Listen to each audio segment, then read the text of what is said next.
In 1915, the Dogger Bank incident nearly sparked a continental war when British and Russian ships misidentified each other during a North Sea exercise. A Russian cruiser opened fire on British trawlers, sinking 3 vessels and killing several sailors, mistaking silhouettes in heavy fog for enemy destroyers. Radio chatter, fog, and hurried orders fed confusion as officials scrambled to verify targets before retaliation.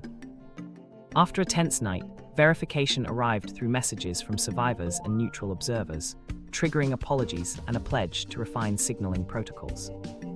The Dogger Bank incident became a turning point, showing how miscommunication can spiral into war and why precise maritime identification mattered.